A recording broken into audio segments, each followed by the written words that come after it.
Maayong gabi kaninyong tanan mga igsoon. Salamat sa Ginoo bisan pagdiya mi diri sa Leyte. Karon apan naalagya punta diha sa pagwali sa mayong balita nining Lisus kinabuhi.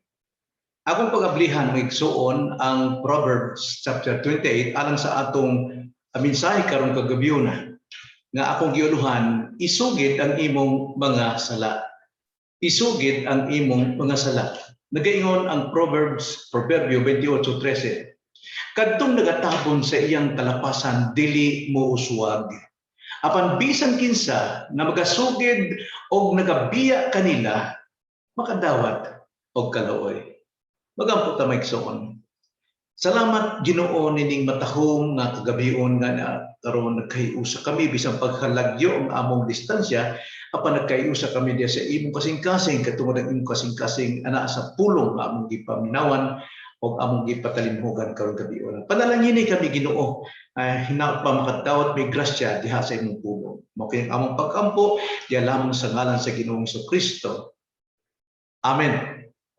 Kasagaran mga igsoon, pagkasayunan lang ang pagsulti niining sa mga bakba sa mga tao, tanang problema sa kinabuhi resulta kuno sa usara ka sala. Sa very specific sin.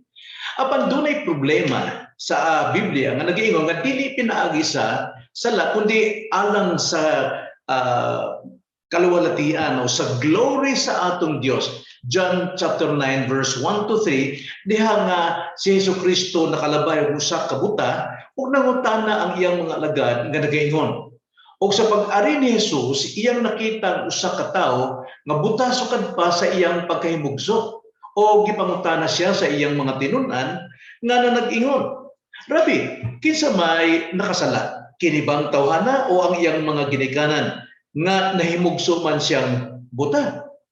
So nakita nila nga ang pagkabuta daw kini usa ka bunga sa sala sa ginikanan o digali anang tawhana. Apan mitubag si Jesus nagaingon, dili nga nakasala siya o ang iyang mga ginikanan, kundi aron ang mga buhat sa Dios igapadayag diha kaniya. So magbantay ta maigsoon nga di ta makapaghusga sa uban mga tao kung siya naas kadautan na sa iyang kasakit na sa iyang problema nga siya makasasala. Aban kay baluta nga tanang problema nato gyud nagikang gyud sa sala. Ang sala usa ka dakong tema sa atong kinabuhi. Kining bersikulo nga atong gibasa dunay ikasulti nga mga butang bahin sa atong mga problema sa kinabuhi. Ato kining tagtun-an sa tagsa-tagsa. Primero, tanaw nato ang kalangkuban nining bersikulo. Basahon nato utro. Unsa may kalangkuban, unsay summary nagaingon. Kadtong nagabaton sa iyang kalapasan, dili mo uswag. Apan bisan kinsa nga nagasugid o nagabiya kanila, makatawat og kaluoy. So sa may kalangkuban, ang kalangkuban mao ang pagtabon og sala. Nagaingon diya, siya nga nagatabon sa iyang kalapasan. Na ang kalapasan ng igsuon, mao ang pagsupak o pagtipas sa kining tulid nga dalan o tulid nga sugo. Mao nga ang sala, mao ang paglapas sa kasuguan.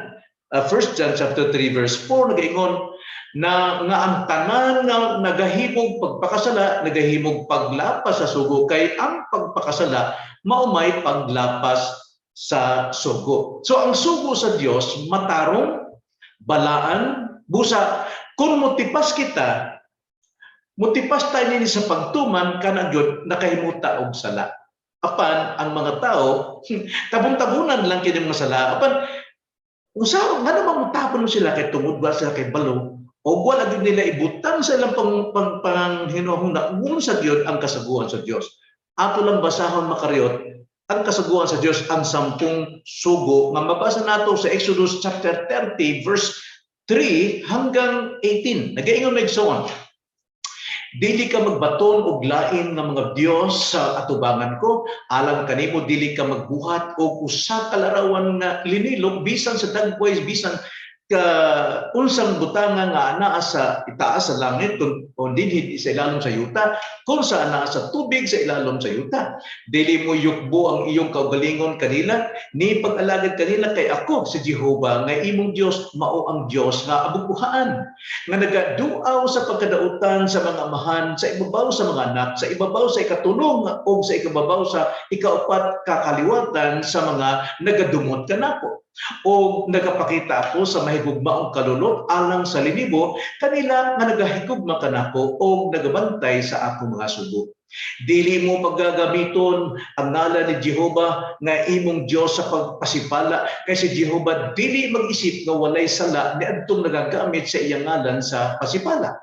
Hinumduman mo ang adlaw nga gipahulay aron sa pagbalaan niini, sa unong kaadlaw magabuhat ka ug buluhaton mo ang tanan ang imong mga buluhaton. Versikulo 10 nagaingon, apan ang adlaw nga ikapito maoy usa ka adlaw nga igpahulay alang kang Jehova nga imong Dios.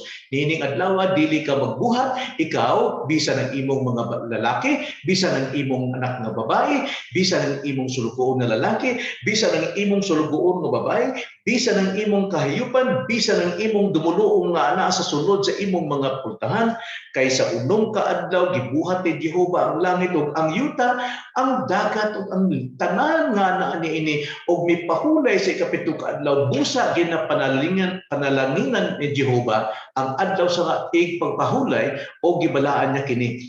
Tahuron mo ang imong amahan o ang imong inahan aron magahataas ang imong mga adlaw sa yuta nga gihatag kanimo ni Jehova nga imong Dios. Dili ka magpatay, nagaingon sa 14, dili ka magpanapaw, dili ka magpangawat, dili ka magpagsaksi o bakat-batok sa imong isig katawo, dili ka maibog sa balay sa imong isig katawo, dili ka maibog sa asawa sa imong isig katawo, ni sa iyang sulugoon nga lalaki, ni sa iyang sulugoon nga babae, ni sa iyang baka, ni sa iyang asno, ni sa unsang butang nga sa iya nga imong isig katawo, o ang tanan nga katawhan na hibalo nga dihay mga nagtalugdog o mga skilat o tipog sa budyong o sa bukid nga nag-aso o sa nakakita ang katawan ini, may kurog sila o na nagpahalayo sila. Mao ning kasuguan na igsuon. Apan kining napulo ka sugo, kada adlaw kada minuto gisupak gituis gilapasan kini sa mga katauhan, apan ilalang gitabon-tabunan ang kini mga salaa. So kini ilang gitabon-tabunan. Kasagaran mo igsuon kung ato kining sabton. Kasagaran kung kita nagatabon og sala. Magkinabuhi tag bakat. Unya naatagyapir may matubang daw magpakaroon inong nga kita mataraw maingon tagwa ko sala. Apan sa matag minuto na gyud nakalapas gyud tayo ni mga kasuguan sa Ginoo. Nagpakaroon ingnon ang mga tao nga matarong. May igsoon kining pagtabon sa sala mo ni makapugong sa kapasayduan. Kay munigar man ang tao, maingon mga tao, wa mo ko'y sala. Ba't mga itong basahon ang 1 Juan 1:8, nag-ingon, kung kita mag-ingon nga wala kita'y sala, kita ra ang nagpasyalag sa atong kaugalingon, o wala ka nato ang kamatuoran. Tama na, di ta makaingon wa ta makasala, kay tungod na pulo ka sugo, gilapas-lapasan is mga katawan. Unya maingon wa ko sala. Sa versikulo 10 sa 1 Juan 1 ay verse 10 sa 1 verse 10 nagaingon na igsoon. Kung kita magaingon nga wala kita makasala, siya ang Dios atong gipakabakakon og wala ka nato ang iyang pulong pagkadakong sala niya na og moingon tagwa tay sala. Mao'y hinungdan nga kita, no, nahibulag sa Dios, ang mga katawan nahibulag sa Dios tungod sa sala. Nagaingon sa Salmo 66 versikulo 18, kung sa akong kasing-kasing nagapalandong ako sa kadautan, ang Ginoo dili makapatalinhog kanako. Bulag ta tungod sa atong sala. Kung doon natay gikuptan o gitagu-taguan tabon-tabunan na sala. Busa mao maghatag nato mga problema sulod sa atong kinabuhi. Pagkadakong kabug-atom sa sala ang atong ginapasan sa matag adlaw. Kining atong sunod kung doon natay gitabon-tabunan nga sala, may igsuon, kining yun usa ka dakong sulod nun nga pagkigsumpaki diya sa atong kalag. Psalms 32 verse 4 to 5 nagingon, kay sa adlaw sa gabi ang imong kamot nagpabug-at sa ibabaw kanako. Ang kaumog ko na ilisan ingon sa pagkamala sa ting-init. Giila ko ang akong sala, nganha kanimo ug wala ko tuguti ang akong kasalanan. Mingon ako, igasugid ko lang kang Jehova ang akong mga kalapasan ug imong gipasaylo ang pagkadaotan sa akong sala. Tiyo na, magsumpaki kadto mga problema sa atong kasing-kasing kung dili nato kini isugid. Busa, may tungod sa pagtapon nato sa sala, makita gyud sa kinabuhi nato dunay pattern. Mo resulta ni sa pagkuyanap sa pagkahibaw-taw sa atong kinabuhi. Ang bungan ini magpabalik-balik lamang sa atong kinabuhi. So ikaduha may gisuon, dili lamang kay primero ang kita nato ang kalangkuban ini, ikaduha tan-aw nato ang mga hinungdan sa sala. Basaw natong 8:28-13 proverbio, kadtong nagatabon sa iyang kalapasan dili mo uswag, apan bisan kinsa nga nagasugid o nagabiya kaniya magadawat og kaluoy. Dunay mga hinungdan sa pagtabon sa kalapasan. Una, ignorance. Kini bang pagkawalay alamang. Busa pakyas kita sa kinaiya sa sala.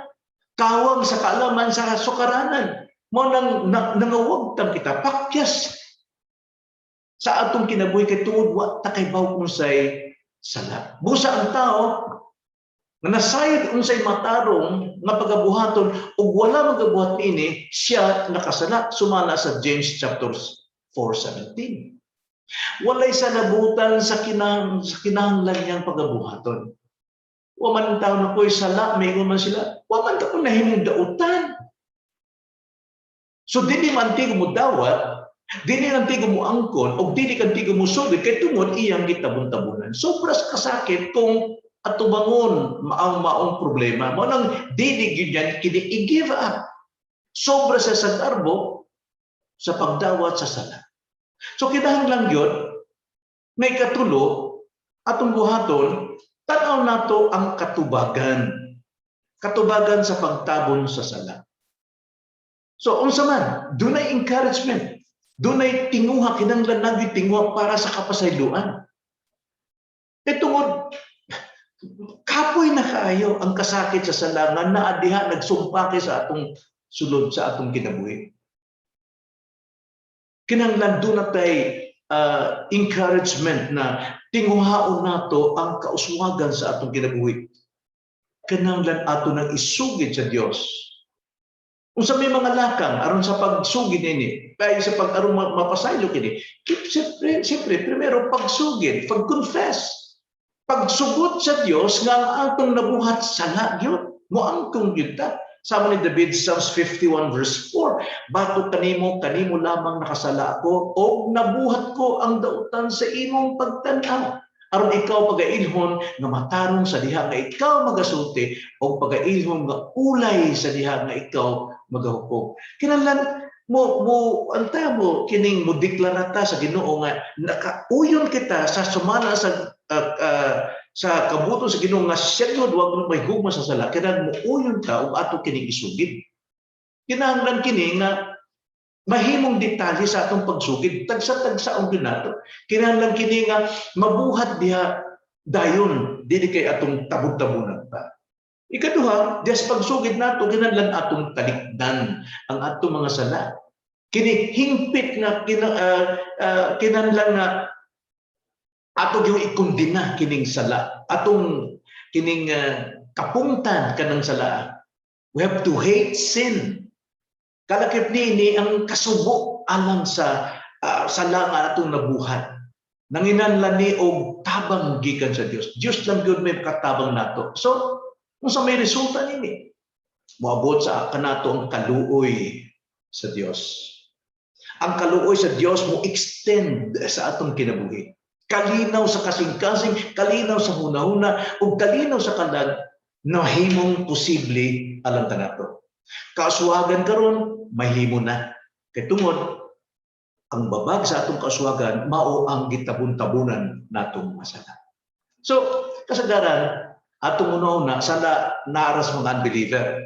Tinuod man sa maong konteksto apan pagkaimportante usab nga may bawaan nato nga naa na kanato mga Kristohano. Kimani tingali ang mga wala magsugid nga sala maoy makahatag kanatong babag, mga gikalimtan natong sala o gibaliwala lamang natong sala maoy magpugong og makababag sa imong pag-uswag sa imong kinabuhi. Busa nga igsuon, isugid ta ang atong sala sa Dios. Magambot ta igsuon. Salamat Ginoo sa imong gugma, sa imong pulong mo'y naghatag og kahayag sa among kinabuhi aron Lord dili gyud namo i-practice ang magtabon og kasalanan kay tungod mao kini magsumpake sa among konsyensya o kinilom makapabug-at gyud sa among pangunahuna sa among kasing-kasing og maoy babag sa kasuwagan sa among kinabuhi. Salamat Lord. Mao kini ang pag-ampo diha lamang sa ngalan sa Ginoo sa Kristo. Amen.